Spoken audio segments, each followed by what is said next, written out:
Mga katotohanan sa Pilipinas. Alam nyo ba na sa Pilipinas ka lang makakakita ng makiki-birthday na walang dalang regalo pero may dalang supot? Alam nyo ba na sa Pilipinas ka makakakita ng walang trabaho pero araw-araw lasing? At alam nyo ba na sa Pilipinas ka makakakita ng mga babaeng nagpipills kahit nasa abroad ang mister? Sa Pilipinas ka lang makakakita ng taong maamo kapag nangungutang pero galit pag siningil.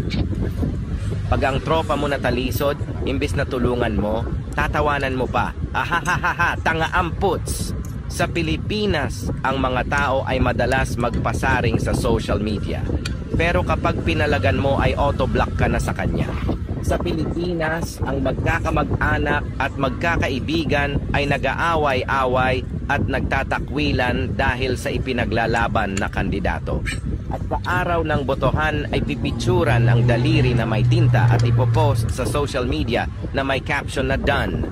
Sa Pilipinas, ginagawang remote office or review center ang mga coffee shops. At only in the Philippines, nagsisiraan pero nagbabonding.